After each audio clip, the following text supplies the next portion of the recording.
Napoleon ने कहा था कि महत्वपूर्ण ये नहीं है कि आप क्या करने जा रहे हैं, महत्वपूर्ण ये है कि आप क्या कर रहे हैं। किसी और विद्वान ने एक बात कही थी कि बिना योजना का जीवन उसी प्रकार से है कि किसी के साथ आप टेलीविजन देख रहे हैं और रिमोट कंट्रोल उस व्यक्ति के हाथ में है। नमस्कार, मैं पंकज कुमार सिंह आप लोगों के लिए फिर से आपके हित के लिए आपको अपने भविष्य में उज्जवल भविष्य संवारने के लिए यह वीडियो लाया हूं। मैं आप सबों को धन्यवाद देता हूं कि आपने मेरे पिछले वीडियो को बहुत ही प्यार दिया और देखा,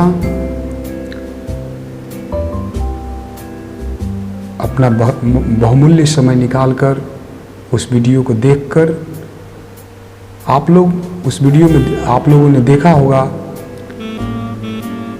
कि हमने कैरियर से संबंधित कुछ बातों को बताया था और उसमें हमने एक बात की चर्चा की थी कि मैं पाठ्यक्रम से संबंधित जो भी परीक्षाएं हो रही हैं, अभी आप जो भी परीक्षा देना चाहते हैं, बहुत सारी परीक्षा हैं, उसमें सिलेबस का कितना महत्व होता है।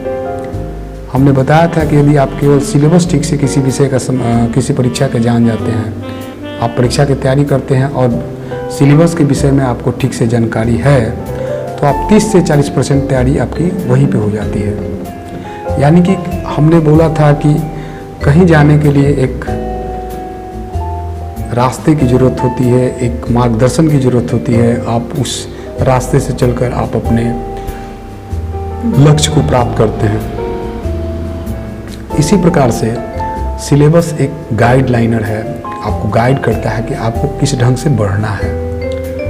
क्योंकि प्रतियोगिता एक समुद्र की तरह है, आप इसमें बिना डायरेक्शन का चाहेंगे कि हम अपने लक्ष्य को प्राप्त कर लें, आप अपने डेस्टिनेशन पर पहुंच जाएं, ये संभव ही नहीं है। इसलिए एक गाइड होता है किसी की चीज़, किसी भी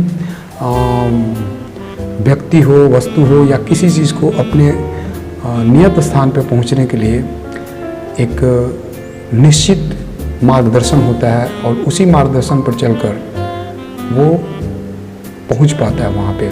उसी प्रकार से सिलेबस भी एक मार्गदर्शक के रूप में होता है। तो आइए आज जानते हैं हम लोग, जैसा कि हमने बोला था कि एक पाठ्यक्रम का मैं सीरीज चलाऊँगा, यानी सिलेबस का एक सीरीज चलाऊँगा, और ख़ासकर जो अभी मैट्रिक में और इंटर में पास किए हैं उनका रिजल्ट भी आ चुका है। जो CBSE से जुड़े हैं उनका भी रिजल्ट यानी कि अब एग्ज़ाम होने ही वाला है और कुछ ही दिनों में रिजल्ट भी आ चुका रहेगा। तो बिना समय गंवाए आपको घड़ी की तरह जो हमेशा चलते रहती है, आपको भी निरंतर अनवरत चलते रहना है। लेकिन कैसे? सही रास्ते पे। और वो रास्ता कौन दिखाएगा? तो वो किसी भी विषय का या किसी भी परीक्षा का सिलेबस। तो आज मैं आपसे बताया था कि मैं आज जो विषय जिस परीक्षा का मैं सिलेबस बताऊंगा वो है UPSC। UPSC में भी अखिल भारतीय सेवा का जो एग्ज़ाम होता है, NDA, CDS, ये सब UPSC के ही माध्यम से होते हैं। लेकिन NDA का अलग से सिलेबस मैं बताऊंगा और CDS के लिए एक अलग वीडियो बनाऊंगा। आज मैं UPSC का अखिल भारतीय सेवा यानी कि IAS, IPS, IFS, बहुत सारे ये कुछ जो इम्पोर्टेंट पोस्ट हैं और इन्हीं सब के का जो विषय होता है, जो सिलेबस होता है, उसके बारे में हम लोग विस्तार से समझेंगे। और आप यकीन नहीं कीजिएगा, आप इस वीडियो को देखिए शुरू से अंत तक, स्किप नहीं कीजिएगा, ध्यानपूर्वक देखिए, आपको पूरा पता चल जाएगा कि हाँ हमें किस ढंग से इस परीक्षा को तैयारी करनी चाहिए और किन किन बुकों की आवश्यकता हमें पड़ेगी। आप 50% से 60% अपने आप उसको मतलब समझ पाएंगे, आप उसका अवलोकन कर पाएंगे कि हमें किन किन बुकों को पढ़ना चाहिए, हमारा पढ़ने का स्तर क्या होना चाहिए, हमें किस क्लास तक, किस वर्ग तक के बुकों को अधिकतर पढ़ना चाहिए। इन सभी बातों का आपका इन सभी समस्याओं का निदान हो जाएगा। अर्थात हमारे इस वीडियो को शुरू से अंत तक देखिए। तो आइए हम लोग चलते हैं और यूपीएससी के सिलेबस के बारे में जानते हैं। जैसा कि आपको स्क्रीन पे दिख रहा होगा, यूपीएससी ये एक ऐसा संगठन है जिसके माध्यम से बहुत ही भारत के सर्वोच्चतम पद की परीक्षा ली जाती है। इसलिए इसके बारे में हमको जानना आवश्यक है और हम लोग इसे विस्तार पूर्वक जान पाएंगे। अगर जान लेते हैं तो आपके लिए बहुत ही सुगम और सुविधाजनक हो जाएगी यदि इससे संबंधित आप एग्ज़ाम की तैयारी करना चाहते हैं। तो आइए एक एक करके हम लोग समझते हैं यूपीएससी के बारे में। यूपीएससी का फुल फॉर्म होता है union public service commission. UPSC का फुल फॉर्म होता है यूनियन पब्लिक सर्विस कमीशन। इसका हिंदी है संघ लोक सेवा आयोग। यूपीएससी का full form public service commission और हिंदी है संघ लोक सेवा आयोग। अब हम लोग जानेंगे कि यूपीएससी है क्या। यूपीएससी एक्चुअली होता क्या है। आप किसी भी एग्ज़ाम को देते हैं तो कोई ना कोई संगठन होता है जो उस एग्ज़ाम को कराता है। जैसे आप एसएससी में सीजीएल, एलडीसी लीजिए, रेलवे में लीजिए, रेलवे बोर्ड होता है, बैंक में आईबीपीएस बोर्ड है। बहुत सारे जो भी बहुत सारे डिपार्टमेंट हैं जिनका कोई ना कोई संगठन होता है, बोर्ड होता है जो कि एग्ज़ाम को हेल्ड करता है। उसी प्रकार से यूपीएससी भी एक स्वतंत्र संगठन है, यानी कि इंडिपेंडेंस ऑर्गेनाइजेशन है।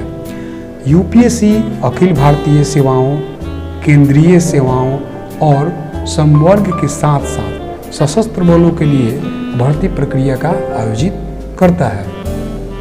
यूपीएससी बात समझिए, यूपीएससी अखिल भारतीय सेवा इट मीन्स कि आज जो हम लोग सिलेबस समझेंगे वो एक्चुअली अखिल भारतीय सेवा का ही सेवा जो है, जो आते हैं पोस्ट, उनके विषय में हम लोग जानेंगे। क्योंकि जैसा कि आप जानते हैं कि यूपीएससी के माध्यम से ही सीडीएस, यूपीएससी के माध्यम से ही एनडीए और बहुत सारे असिस्टेंट कमांडेंट, ये सब भी पोस्ट यूपीएससी लेती है। बहुत सारी पोस्ट हैं जो यूपीएससी हेल्ड करती है, यानी कि उसका एग्ज़ाम लेती है और फुल्ली रिस्पॉन्सिबल होती है उसको भर्ती कराने के लिए। लेकिन इसमें एक अखिल भारतीय सेवा जो है, जिसमें आईएएस, आईपीएस, आईएफएस ये सब सेवाएं होती हैं जो कि अखिल भारतीय सेवा के अंतर्गत आती है। तो यूपीएससी है वो अखिल भारतीय सेवाओं, केंद्रीय सेवाओं एवं समवर्ग के साथ साथ सशस्त्र बलों के लिए भर्ती प्रक्रिया आयोजित करती है। अब आइए हम लोग बिंदुवार समझते हैं इसके बारे में। अभी केवल ध्यान रखिए, हम लोग केवल अभी यूपीएससी के बारे में जानते हैं कि यूपीएससी है क्या, उसके बाद हम लोग सिलेबस के बारे में समझेंगे। तो आइए हम लोग समझते हैं इसका बिंदुवार पॉइंट। तो ये एक जो है यूपीएससी एक स्वतंत्र संगठन है, यानी कि इंडिपेंडेंस ऑर्गेनाइजेशन है, जिसके जो अखिल भारतीय सेवाओं, केंद्रीय सेवाओं और संवर्ग के साथ साथ सशस्त्र बलों के लिए भर्ती प्रक्रिया का आयोजन करता है। नेक्स्ट पॉइंट, संघ लोक सेवा आयोग यानी कि यूपीएससी की स्थापना 1 अक्टूबर 1926 ईस्वी को हुई। ध्यान रखिएगा, ये परीक्षा में भी पूछता है, बहुतों बार पूछा है, संघ लोक सेवा आयोग यानी कि यूपीएससी की स्थापना कब हुई, तो 1 अक्टूबर 1926 ईस्वी को हुई थी। नेक्स्ट पॉइंट, यूपीएससी यानी कि संघ लोक सेवा आयोग का मुख्यालय कहाँ है? यूपीएससी संघ लोक सेवा आयोग का मुख्यालय दिल्ली में है। नेक्स्ट पॉइंट, यूपीएससी संघ लोक सेवा आयोग यानी कि यूपीएससी यानी संघ लोक सेवा आयोग का ऑफिशियल जो वेबसाइट है वो ये रहा। ऑफिशियल वेबसाइट जो है वो है, ये देख सकते हैं आपके स्क्रीन पे है, ऑफिशियल वेबसाइट ये रहा www.upsc.gov.in। ये इसका ऑफिशियल वेबसाइट है यूपीएससी का। नेक्स्ट पॉइंट, यूपीएससी के चयनित उम्मीदवार भारतीय प्रशासनिक सेवा यानी कि आईएएस, भारतीय पुलिस सेवा यानी कि आईपीएस और भारतीय राजस्व सेवा आईआरएस, भारतीय विदेश सेवा आईएफएस आदि पदों पर भर्ती किए जाते हैं यूपीएससी के माध्यम से। यूपीएससी के चयनित उम्मीदवार जो होते हैं यानी कि इसी के माध्यम से इन पोस्टों का भर्ती किया जाता है। Next point, UPSC level A और लेवल बी ऑफिसर्स की विभिन्न क्षेत्रों में भर्ती के लिए परीक्षा का आयोजन करता है। हमने बताया आपको कि अखिल भारतीय सेवा और लेवल 1 और लेवल ए और लेवल बी ऑफिसर्स का जो रैंक का जो परीक्षा होता है उसका आयोजन यूपीएससी करती है। नेक्स्ट पॉइंट, यूपीएससी हर साल सिविल सेवा आयोजित करता है। यूपीएससी हर साल सिविल सेवा आयोजित करता है, यानी हर साल एग्ज़ाम होते रहता है इसका। यूपीएससी केंद्र और राज्य सरकार के तहत 24 सेवाओं के लिए एक राष्ट्रीय स्तर की परीक्षा आयोजित करता है। हमने बताया आपको कि ये एक संगठन है जो कि इसके अंतर्गत जो भी परीक्षाएं होती हैं उनका ये संचालन बहुत अच्छे ढंग से करता है। संविधान के अनुच्छेद 320 के अंतर्गत यूपीएससी के प्रकार इस प्रकार हैं। ए, संघ के लिए सेवाओं में नियुक्ति हेतु परीक्षा आयोजित करना। नेक्स्ट पॉइंट, साक्षात्कार द्वारा चयन से सीधी भर्ती। नेक्स्ट, प्रोन्नति, प्रतिनियुक्ति, अमोलन द्वारा अधिकारियों की नियुक्ति। नेक्स्ट पॉइंट, सरकार के अधीन विभिन्न सेवाओं तथा पदों के भर्ती के लिए नियम तैयार करना तथा उनमें संशोधन करना होता है। अब एक चीज़ आपको जानना ये ज़रूरी है, आप कुछ हद तक जरूर जान गए होंगे कि यूपीएससी है क्या। यूपीएससी है क्या? यूनियन पब्लिक सर्विस कमीशन है। इसको हिंदी में बोलते हैं संघ लोक सेवा आयोग। इसको हिंदी में संघ लोक सेवा आयोग बोलते हैं। अब हम लोग समझेंगे इसके तहत जो मतलब ये एक तरह से एक संगठन है जो एग्ज़ाम कराती है। अब हम लोग चूँकि इसमें यूपीएससी का जो समझने का मूल उद्देश्य है कि हम लोग यूपीएससी के माध्यम से जो अखिल भारतीय सेवा के अंतर्गत या सीडीएस, एनडीए ये सब जो एग्ज़ाम होती है वो उसका सिलेबस क्या होता है। तो आज एक्चुअली हम अखिल भारतीय सेवा से संबंधित जो नियुक्ति है या जो उसके तहत पोस्ट आते हैं उनके सिलेबस के बारे में बात करेंगे। यानी हिंदी मीडियम के जो भी यूपीएससी के अखिल भारतीय सेवा के जो तैयारी करते हैं यानी कि आईएएस, आईपीएस, आईएफएस की तैयारी जो करते हैं उनके लिए जो खासकर जो ये सिलेबस है उसके बारे में हम लोग जानेंगे।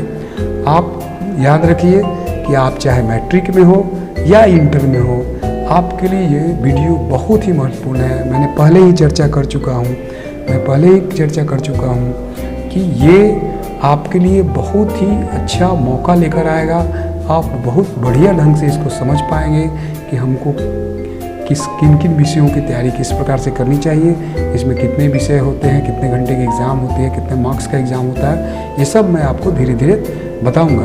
अब आगे चलते हैं जो कि अखिल भारतीय सेवा के अंतर्गत जो पोस्ट होते हैं उनके बारे में हम समझ लेते हैं, क्योंकि एक्चुअली हम लोग मेन इन्हीं का आज सिलेबस समझने वाले हैं। तो पोस्ट है आईएएस।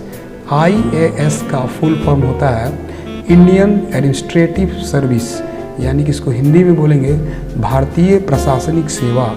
आप लोग इनमें से अधिकतर लोग आईएएस का नाम जरूर सुने होंगे, यानी कि कितना लोग कलेक्टर भी बोलता है, कितना लोग डीएम भी बोलता है। तो सब लोग कलेक्टर या डीएम जो भी आईएएस होता है वो टोटल लोग डीएम यानी डिस्ट्रिक्ट मजिस्ट्रेट ही नहीं होता है, उसका बहुत सारा क्षेत्र है जो कि अलग अलग क्षेत्र में लोग जाते हैं। इसके बाद आईपीएस यानी कि Indian police service, Indian police service यानी कि आपको भारतीय पुलिस सेवा, इसको हिंदी में बोलेंगे भारतीय पुलिस सेवा। इसके बाद जो पोस्ट आता है उसके अंतर्गत आईएफएस, आईएफएस जिसको बोलते हैं Indian foreign service, Indian foreign, IFS Indian foreign service, इसको हिंदी में बोलते हैं भारतीय विदेश सेवा। अब आते हैं, ये तो हुआ अखिल भारतीय सेवा के अंतर्गत जो पोस्ट आते हैं वो, जिसका हम लोग आज सिलेबस समझेंगे।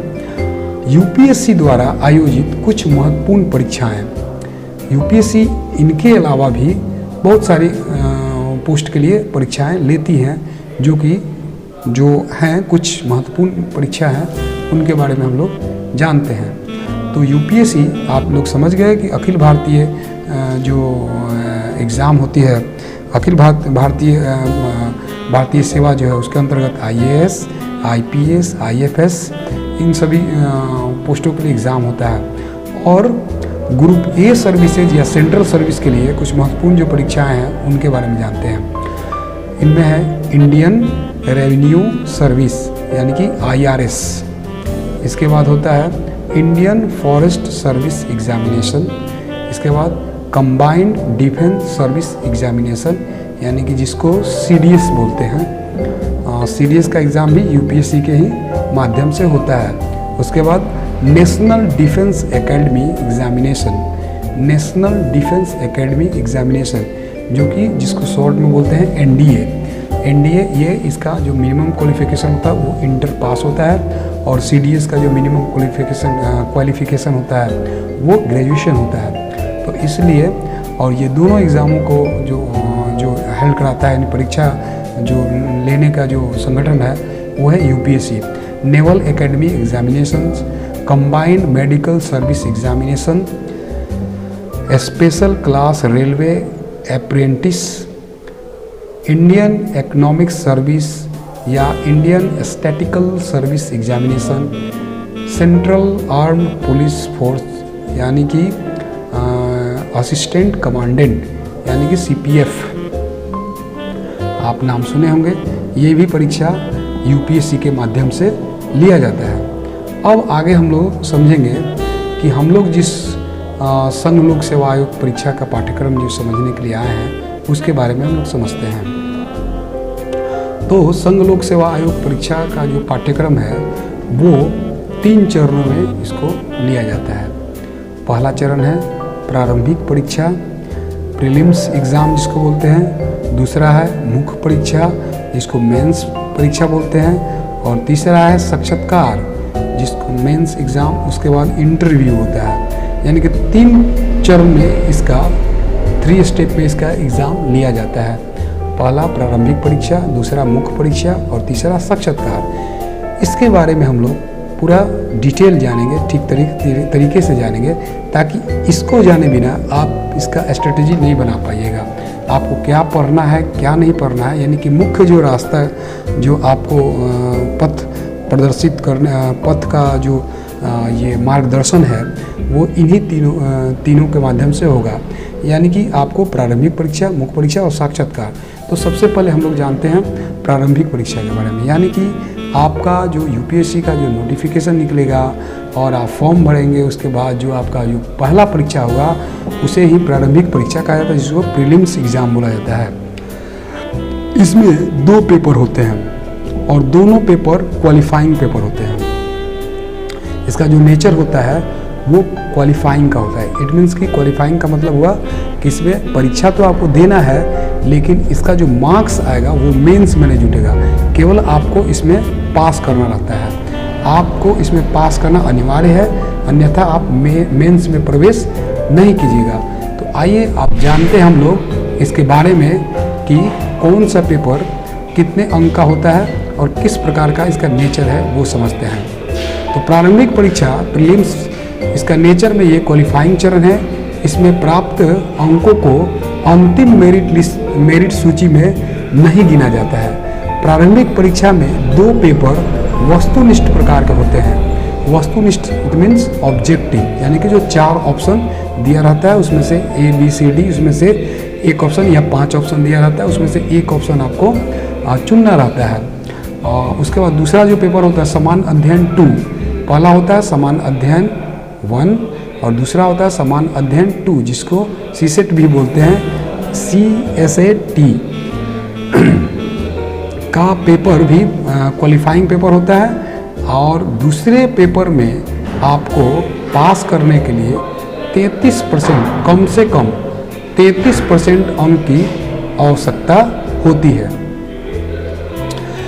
ये जो पेपर होते हैं, ये दोनों पेपर में इसमें निगेटिव मार्किंग होती है, निगेटिव मार्किंग होती है, यानी कि नकारात्मक जो ये प्रश्न होते हैं उनका ये प्रत्येक गलत अगर आप उत्तर गलत करते हैं तो इसमें 1/3 का नकारात्मक अंक माना जाता है, यानी कि निगेटिव मार्किंग होती है। तो इसमें सामान्य अध्ययन 2 CSET का पेपर प्राकृतिक रूप से ये क्वालिफाइंग होता है, यानी कि इसमें केवल पास करना रहता है, इसका मार्क्स आपका मेंस में नहीं जुड़ता है। और इसको पास करने के लिए कम से कम 33% अंक आना चाहिए। 33% का मतलब ऊपर कुछ भी हो सकता है, लेकिन कम से कम में आपको 33% से कम अंक नहीं होने चाहिए। इसमें नेगेटिव मार्किंग होता है, यानी कि प्रत्येक 3 उत्तर यदि लगातार गलती, यानी 3 उत्तर पे एक उत्तर सही आपका काट लिया जाएगा। एक जो सही अंक है उसमें से आपका एक अंक कम कर दिया जाएगा। यानी कि इस तरह से समझते हैं कि आपने 3 क्वेश्चन अटेम्प्ट लिया और तीनों गलती कर दिया, तो आपका जो पहले से सही जो होगा उसमें से एक अंक काट लिया जाएगा। तो आइए अब समझते हैं समान अध्ययन, यानी कि इसमें ये दोनों पेपर कितने अंक के होते हैं और कितना समय इसमें मिलता है, इसके बारे में जानते हैं। तो इसमें कुल प्रश्न जो होते हैं वो 100 होते हैं इसमें, यानी पेपर 1 में जो कुल प्रश्न होते हैं वो 100 होते हैं और कुल अंक जो होते हैं वो 200 अंकों का होता है, यानी कि प्रत्येक प्रश्न 2 अंक का होता है। और समय इसके लिए 2 घंटे का आपको मिलेगा, 2 घंटा समय आपको मिलेगा इन 100 क्वेश्चनों को हल करने के लिए। नंबर ऑफ क्वेश्चन 100 और इसका अंक जो मिलेगा वो 200 अंक मिलेगा, यानी कि प्रत्येक क्वेश्चन के लिए 2 अंक आपका रहेगा। ध्यान से देखिएगा, ये मैं प्रीलिम्स के बारे में बात कर रहा हूँ, जिसमें 2 पेपर होता है जो कि क्वालिफाइंग पेपर होता है। जैसे ही आप फॉर्म भरेंगे, जो पहला परीक्षा होता है उसको प्रीलिम्स यानी कि प्रारंभिक परीक्षा बोला जाता है और PTV के नाम से भी जाना जाता है। और ये एग्ज़ाम जो होता है वो 100 अंक का होता है और प्रत्येक प्रश्न 2 अंक का होता है। इसमें समय जो होता है वो 2 घंटे का होता है और इसमें नकारात्मक अंक रहते हैं जो कि 1/3 होती है। और प्रश्न का पत्र का जो प्रकार होता है वो वस्तुनिष्ठ प्रकार का होता है, यानी कि ऑब्जेक्टिव होता है। ऑब्जेक्टिव आप लोग समझते होंगे। अब हम दूसरे पेपर के बारे में जानते हैं। दूसरा पेपर समान अध्ययन 2 यानी कि जनरल स्टडी है। समान अध्ययन 2 जनरल स्टडी, इसमें भी कुल प्रश्न जो होते हैं वो 80 होते हैं। इसमें जो कुल प्रश्न होते हैं वो 80 होते हैं और कुल अंक जो होते हैं वो 200 के होते हैं। इसका मतलब है कि प्रत्येक प्रश्न 2.5 नंबर का होता है। प्रत्येक प्रश्न 2.5 नंबर का होता है और इसके लिए भी 2 घंटे का समय दिया जाता है। और इसमें भी निगेटिव मार्किंग होता है, यानी कि 1/3 निगेटिव मार्किंग इसमें रहता है, यानी कि 3 गलती पर एक सही उत्तर आपका काट लिया जाता है। और इसका भी प्रकार वस्तुनिष्ठ होता है, यानी कि ऑब्जेक्टिव होता है। अब आते हैं हम लोग यूपीएससी के मेंस के बारे में समझते हैं। ये तो हमारा प्रीलिम्स हो गया। प्रीलिम्स का 2 पेपर होता है और दोनों में निगेटिव मार्किंग रहता है और आपका 2-2 घंटे का दोनों होता है। एक 100 अंक का, एक 100 नंबर ऑफ क्वेश्चन 100 रहता है, 200 अंक का होता है और दूसरा में नंबर ऑफ क्वेश्चन 80 होता है जो भी 200 अंक का होता है। तो अब आते हैं हम लोग मेंस के बारे में समझते हैं। मेंस जो है, यूपीएससी का जो मेंस होता है वो 9 पेपर का होता है। यूपीएससी का जो मेंस होता है वो 9 पेपर का होता है। ध्यान से सुनिएगा, यूपीएससी का जो मेन पेपर होगा वो 900 का होगा। जो उम्मीदवार प्रीलिम्स परीक्षा उत्तीर्ण करते हैं मेंस परीक्षा के लिए क्वालिफाई करते हैं। मेंस के सभी पेपर वर्णनात्मक प्रकार के होते हैं। मेंस का जो भी परीक्षा होता है वो डिस्क्रिप्टिव टाइप का होता है, यानी कि उसमें लिखना पड़ता है आपको, ऑब्जेक्टिव नहीं होगा। जो भी होगा 9 पेपर होगा, 9 में डिस्क्रिप्टिव टाइप का एग्ज़ाम होगा आपको, और सब में आपको लिखना पड़ेगा। 2 भाषा के जो पेपर उसमें होते हैं, यानी कि पेपर ए और पेपर बी, ये दोनों क्वालिफाइंग पेपर होते हैं। ध्यान दीजिएगा, 9 पेपर में जो 2 पेपर होते हैं, यानी पेपर ए और पेपर बी, दोनों भाषा के पेपर होते हैं, और ये दोनों ही क्वालिफाइंग होते हैं, यानी कि इसमें क्वालिफाई करना आवश्यक होता है। यदि आप इसमें क्वालिफाई नहीं कीजिएगा तो आपका जो अगला पेपर है, यानी कि तीसरा, चौथा, पांचवा, छठा, सातवां, वो जांचा ही नहीं जाएगा। इसलिए इसको पास करना अनिवार्य होता है। ये क्वालिफाइंग करिएगा तभी आपका अगला प्रोसेस चालू होगा। तो इसके बारे में हम लोग समझते हैं, 9 पेपर में कौन कितने अंक का होता है और किस उसकी प्रकृति क्या होती है, उसका नेचर क्या होता है, उसके बारे में हम लोग समझते हैं। आइए जानते हैं इसमें आपको जो विषय है 1 से लेकर, उम्मीदवार को पेपर 1 से, देखिए पेपर 1 यानी पेपर 9 है ना, उसमें 7 पेपर 1 से लेकर 7 पेपर है, और पेपर ए और पेपर बी, ये दोनों मिलाकर 9 पेपर हो जाते हैं।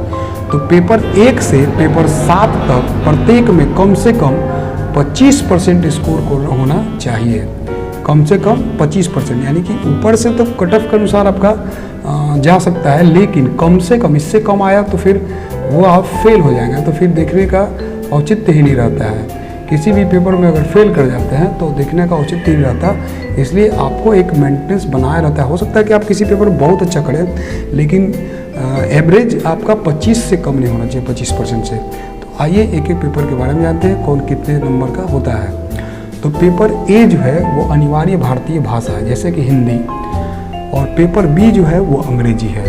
तो पेपर ए जो है वो कुल मार्क्स इसका होता है 300। जो पेपर ए होता है उसका कुल मार्क्स 300 का होता है, और पेपर जो बी होता है अंग्रेजी पेपर, उसका भी मार्क्स होता है 300 अंकों का। यानी पेपर ए और पेपर बी 300 अंकों का होता है, जो कि क्वालिफाइंग पेपर है। इसमें आपको पास करना एकदम आवश्यक है। और इसके बाद बचता है पेपर 1 से लेकर 7 तक। तो ये क्या है, इसमें कम से कम आपको 25% मार्क्स हर पेपर में आना चाहिए, इससे कम नहीं आना चाहिए। अधिक से अधिक जो भी मैक्सिमम मार्क्स है वहाँ तक जा सकते हैं, लेकिन कम से कम 25% आपको मार्क्स प्रत्येक पेपर में आना चाहिए, तभी आप इसमें बने रहेंगे। तो आते हैं पेपर 1। जो पेपर 1 होता है वो निबंध होता है, जो कि 250 अंक का केवल निबंध होता है पेपर 1 में। पेपर 1 निबंध आपको इसको ठीक करने के लिए मैं आगे बताऊंगा। इसके बाद नेक्स्ट वाला में प्रत्येक पेपर को हम लोग विस्तार से समझेंगे। तो निबंध जो होता है वो 250 नंबर का होता है। पेपर 2 सामान्य अध्ययन 1, ये भी आपको 250 अंकों का होता है।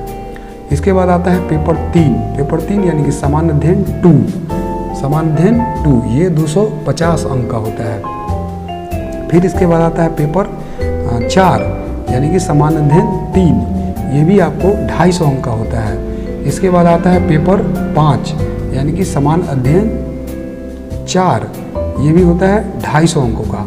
और आपका जो 6 और 7 पेपर होता है वो वैकल्पिक विषय का होता है। इट मीन्स कि 250 अंकों का, यानी कि आपका ये अपना विषय चूज करना रहता है। 2 पेपर वैकल्पिक विषय जो होता है वो आपको अपनी इच्छा के अनुसार चयन करना रहता है। लेकिन इसका जो स्तर होता है, इससे पहले जो भी देखे वो हो सकता है कि 6 to 8 10th +2 या ग्रेजुएशन लेवल को हो, लेकिन वैकल्पिक विषय जो दोनों होगा वो आपका ऑनर्स यानी कि डिग्री स्तर का पेपर होगा। इसलिए इसका जो चुनाव करना चाहिए, इसमें बहुत सोच समझ के इसका चुनाव करना चाहिए। यानी कि जिसमें भी आपको लगे कि हाँ हम इसमें अच्छा कर सकते हैं, तो ये आपका मार्क्स बढ़ाने का एक बहुत अच्छा माध्यम हो जाता है वैकल्पिक विषय। तो जिसको जिसमें अच्छा लगता है वो अपना वैकल्पिक विषय रखता है। मुख्य परीक्षा का उद्देश्य केवल उनकी जानकारी एवं स्मृति की सीमा के बजाय समग्र बौद्धिक लक्षणों और उम्मीदवार की समझदारी की गहराई का आकलन है। यानी कि ये जो है ना कि केवल स्मृति यानी कि याद किए हैं या रटे हुए हैं, ये इसकी सीमा वो नहीं होती है, जबकि इसका समग्र बौद्धिक लक्षणों यानी कि सभी क्षेत्रों के बारे में जो कुशाग्र जिनका व्यक्तित्व होता है, जो मतलब बुद्धि के होते हैं, जिनकी समझदारी की गहराई को आंका जाता है। यानी कि आपने अध्ययन तो किया है, लेकिन क्या आप शैडो अध्ययन किया है, छिछला अध्ययन किया है, या पूरे गहराई में जाकर अध्ययन किया है, उस ढंग से इसमें प्रश्न किया जाता है और जिसका उत्तर आपको देना रहता है। परीक्षा के लिए वैकल्पिक विषय का दायरा ऑनर्स डिग्री स्तर का है। ये जो है हमने अभी बताया था आपको कि इस परीक्षा में जो आप वैकल्पिक विषय जो लेंगे उसका जो दायरा होगा वो ऑनर्स डिग्री का होगा। यानी कि छठा सातवां जो पेपर है वो आपका वैकल्पिक विषय का है, जो कि जिसका दायरा ऑनर्स डिग्री स्तर का होगा।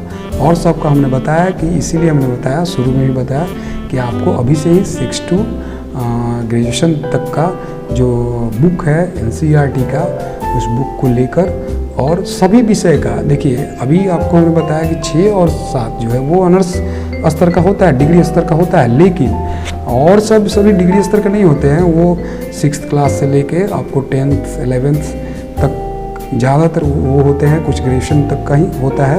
तो इसलिए आपको उन सभी विषयों का, सभी विषयों का, आर्ट्स हो साइंस हो, सभी विषयों का गहन अध्ययन करना चाहिए और उसका नोट्स बनाना चाहिए आपको।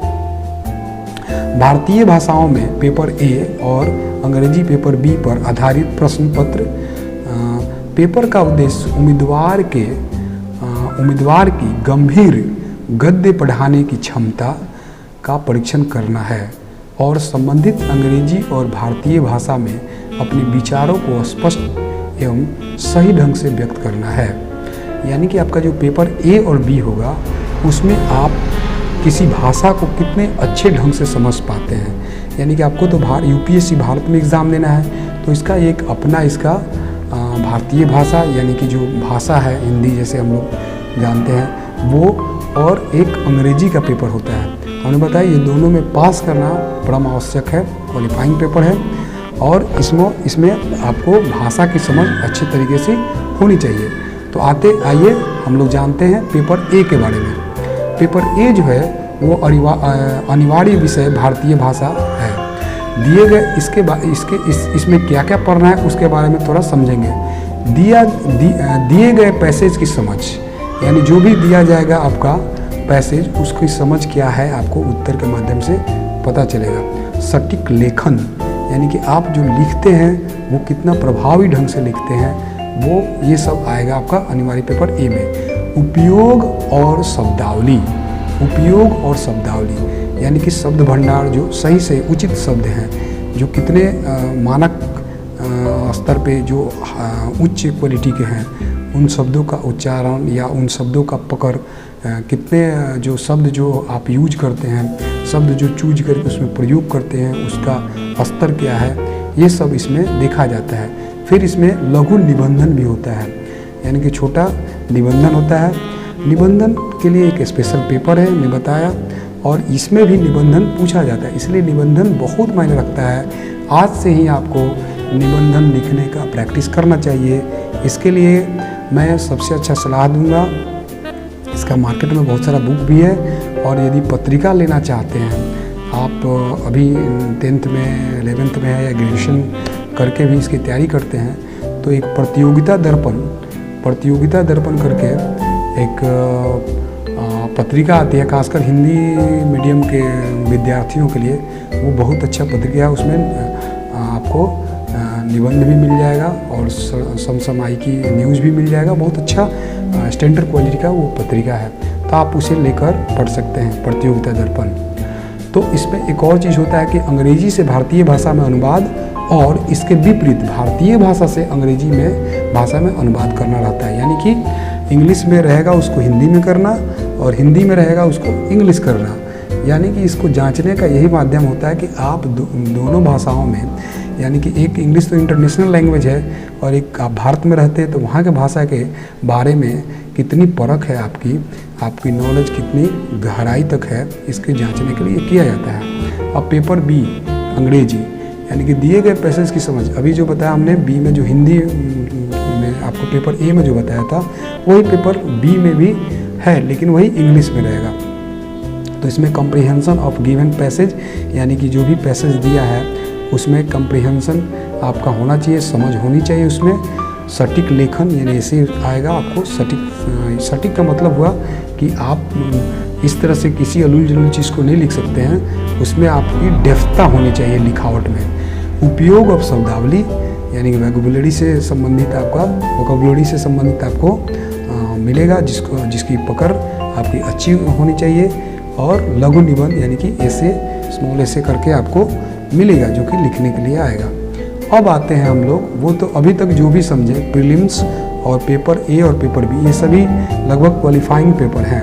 अब जो मार्क्स मिलने वाला जो पेपर है, जिसमें मार्क्स उठेगा, वो शुरू रोल अदा करता है। अब पेपर 2, यानी कि समान अध्ययन 1। अब समान अध्ययन 1 में क्या क्या पूछा जाता है पेपर 2 में? तो समान अध्ययन 1 में भारतीय विरासत और संस्कृति, विश्व और समाज का इतिहास और भूगोल आदि के बारे में पूछा जाता है। पेपर 2 में, यानी पेपर समान अध्ययन 1 में भारतीय विरासत और संस्कृति, विश्व और समाज का इतिहास और भूगोल आदि के बारे में पूछा जाता है। यानी कि भूगोल, इतिहास, सांस्कृतिक, विश्व के बारे में पूछा जाता है। पेपर 3 में समान अध्ययन 2 होता है। तो समान अध्ययन 2 में ये भी 250 अंक का होता है। अभी तक मैंने बताया कि जो भी अब आएगा वो सब टोटल मार्क्स उसका 250 अंक का होगा। और समान अध्ययन जो 2 होगा, उसमें सामाजिक न्याय, भारतीय संविधान, भारतीय प्रशासन, अंतर्राष्ट्रीय संबंध, ये सभी विषयों से आपको से पूछा जाएगा पेपर 3 में। पेपर 4 जो होगा, जो समान अध्ययन 3 है, उसमें भारतीय अर्थव्यवस्था, विज्ञान और तकनीक, पर्यावरण, जैविक विविधता, आपदा प्रबंधन और सुरक्षा। यानी पेपर 4 में आपको साइंस और अर्थशास्त्र, पर्यावरण, ये सब, इकोनॉमिक्स, साइंस, आपका ये इन्वायरमेंट में जो विविधता है वो, इसके बाद आपदा प्रबंधन और सुरक्षा से संबंधित विषय से संबंधित आपको पेपर 4, यानी कि समान अध्ययन 3 में रहेगा। अब पेपर 5 के बारे में जानते हैं, यानी कि समान अध्ययन 4 के बारे में जानते हैं। इसमें नैतिकता और मानव इंटरफेस, मनोवृत्ति, योग्यता, सार्वजनिक सिविल सेवा, मूल्य और लोक प्रशासन में नैतिकता, प्रशासन में संभावना, यानी कि एक तरह से कहें तो पेपर 5 जो है वो आप का जो सिविल सर्विस होगा, उसमें आप यदि कोई अधिकारी बनते हैं या कोई पोस्ट पे आप जानते हैं, तो आपकी नैतिकता या समाज के प्रति आपका सोच, या आप किस तरह से प्रशासन को हैंडल करेंगे, इससे संबंधित आपका उसमें पेपर आ सकता है। अब आते हैं पेपर 6 और 7 के बारे में जानते हैं। तो पेपर 6 और 7 जो है वो वैकल्पिक विषय है। पेपर 6 और 7 क्या है? एक वैकल्पिक विषय है, और इसमें उम्मीदवार को कोई भी वैकल्पिक विषय चुन सकते हैं। इसमें उम्मीदवार कोई भी वैकल्पिक विषय चुन सकते हैं, और ये जो इसका जो स्तर होता है वो डिग्री स्तर का होता है। तो इसमें हमने कुछ विषय के बारे में वर्णन किया है, जिससे इसमें और भी अधिक विषय हैं, लेकिन हमने कुछ खास विषय के बारे में वर्णन किया है जिसे वैकल्पिक विषय के रूप में चुना जा सकता है। तो इसमें है इतिहास, अर्थशास्त्र, भूगोल, कृषि विज्ञान, वनस्पति विज्ञान, रसायन विज्ञान, गणित, वाणिज्य विज्ञान, वाणिज्य और लेखा, भौतिकी, राजनीतिक विज्ञान और अंतर्राष्ट्रीय, चिकित्सा विज्ञान, मनोविज्ञान, नागरिक शास्त्र, अंग्रेजी, हिंदी, बंगाली, गुजराती, डोगरी, कन्नड़, काश्मीरी, कोंकणी, मैथिली, मलयालम, मणिपुरी, मराठी इत्यादि। ये सब जो सब्जेक्ट हैं, इनमें से कोई भी सब्जेक्ट आप वैकल्पिक विषय के रूप में रख सकते हैं। आप कोई भी 2 विषय इसमें से वैकल्पिक विषय में रख सकते हैं। आप समझ गए छठा और 7वां जो विषय है वो पेपर है वो वैकल्पिक विषय होगा, और ए और बी जो है वो अनिवार्य आपको क्वालिफाइंग विषय है। तो ये टोटल कुल आपने मेंस में जो पढ़ा उसमें कुल कितना विषय पढ़ना है, पेपर देना है, तो आपको 9 पेपर की परीक्षा देनी है। अब आते हैं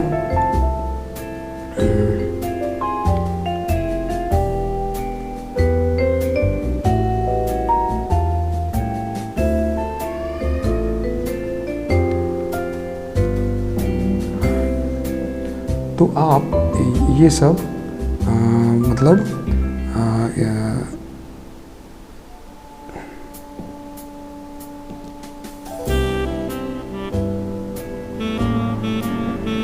दे सकते हैं। तो ये रही यूपीएससी का सिलेबस, जिसके बारे में आपको जानना बहुत ही परम आवश्यक था, और इसे आप जान जाते हैं तो याद रखिए कि आप यदि अभी से इस विषय के बारे में पढ़ते हैं, आप अभी से इसको जानते हैं, तो आप विश्वास कीजिए कि इस परीक्षा में बहुत अच्छा कर सकते हैं।